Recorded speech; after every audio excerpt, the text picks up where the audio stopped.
Jake Casey directs and stars in PAYNE'S Branch. There's a 2025 ultra-low budget found footage movie.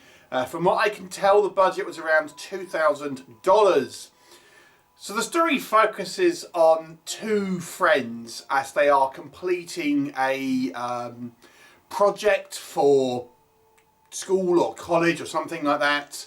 And one of the friends is kind of a bit more of an outdoorsy type. The other one was kind of brought up more in the city, so he's kind of less knowledgeable about the outside world, so to speak. And they are doing this project about black bears and how environmental changes are kind of making bears change their behaviour and how that might impact humans. So what they want to try and do is put these kind of trail cams out in this particular area in the woodlands to try and capture some images of these kind of black bears and things.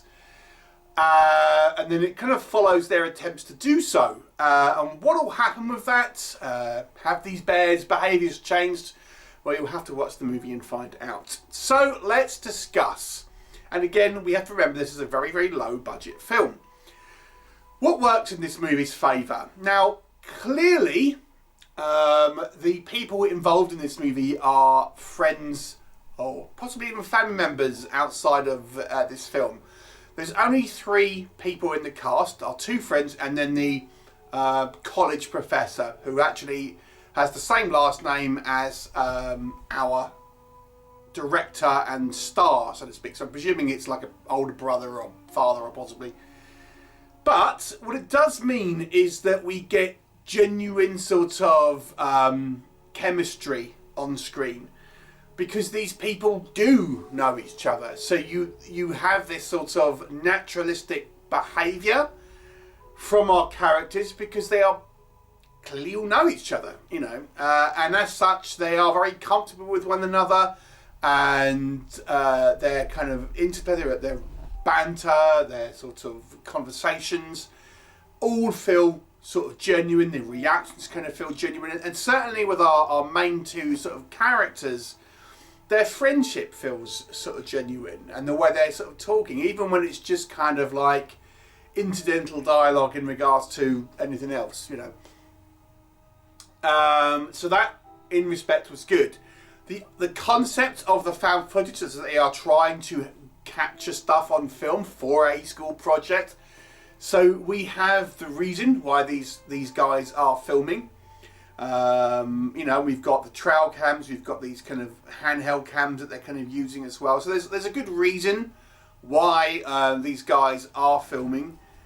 And arguably, I would say, you could turn around to this film and say, this is probably a very realistic found footage movie.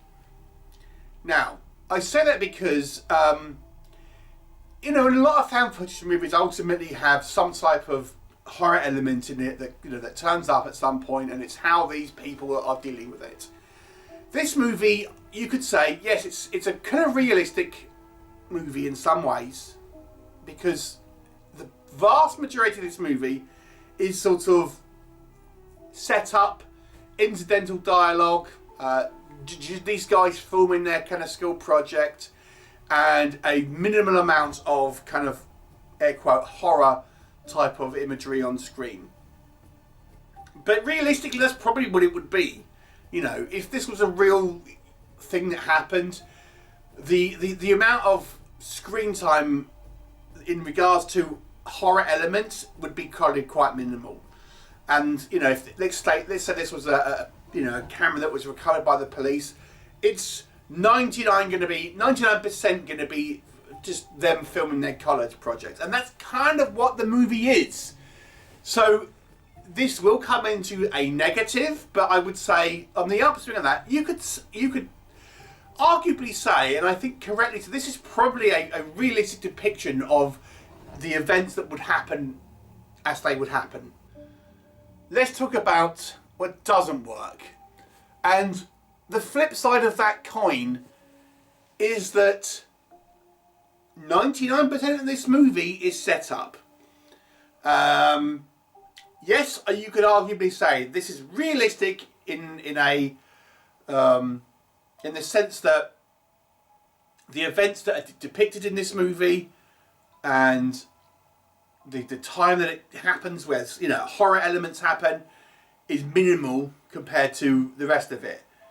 But for a piece of entertainment, for a movie with a narrative, it can be quite a chore in some ways, because 99% of this movie is these two guys talking about a school project, and that is it. So it is not exactly thrilling stuff, it has to be said. There is also the actual narrative that we have is very minimal. There's not really any kind of twists or subverting of expectations. It has this, okay, there's bears out here. Is there something else that's going to be happening? It almost threatens that there could be some type of other thing out there, like a cryptid or something like that.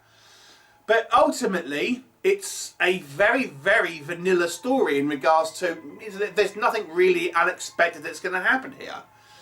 And for a movie which is obviously, pretty much all just two characters on screen talking about bear habitats and behaviours and things like that, that's all there is. That's all there is to it. So yes, this is kind of realistically like watching someone's school project. That has an element of animal attack or tragedy in it, I suppose. But it is, up until that point, like you're watching someone's school project, and as exciting as that sounds. So it's kind of mundane, I have to say. It's kind of boring at times. Well, and I say at times, I mean, I think you obviously you need a degree of setup and things, and a degree of character building, but that is 99% of this movie. Outside of that, I would say some of the conversation here, as naturalistic as I think our actors make it, and it does come across as quite genuine sort of friends and stuff. Some of the conversation is a little bit on the over-explainy side, and they seem a little dumb, I have to say, particularly the Thomas character. He almost, I don't know this person in real life, but he almost comes across as like, is this guy like autistic or something? It's fine if it obviously is, but you could have made that as part more of the story, and that could incorporate why we're having to kind of over-explain things in many ways, because this guy may have sort of learning difficulties or something like that. But the dialogue as it sits really is extraordinarily sort of basic. And I actually think it would have behooved them to actually have conversations about different things. Let's have them talk about girls or something, just other stuff. Because really the conversation doesn't really stray outside of the subject of these bears.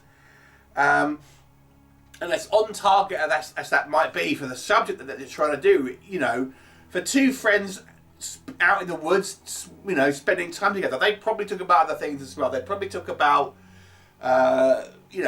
girls or something, or hobbies that they're interested in, something. But there's not any of that, so, there's certainly not scintillating dialogue here.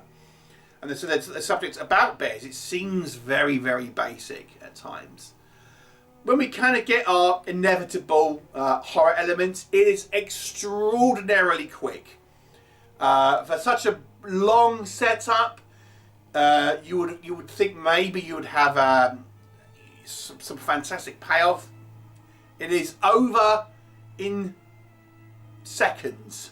So let me just say that. Now, how to judge this movie? Because I think in some ways this movie is realistic and probably quite true of what a genuine sort of found footage might look like. So in regards to that, I think it's probably fair to say this movie is a good depiction of that. But at the same time, as a piece of entertainment, as a narrative, storytelling, that it fails in, if you want my honest opinion. So I'm going to say, as a viewer, you know, unless you are dead set on watching a realistic portrayal of these kind of just guys in the woods talking about a school project, it's not a particularly entertaining movie, but it's not a bad film in the fact that I think it does have the element of realism in it. I'm going to give it a 4 out of 10. Have you seen it? What were your thoughts? Please leave me a comment and I'll look forward to seeing you next time.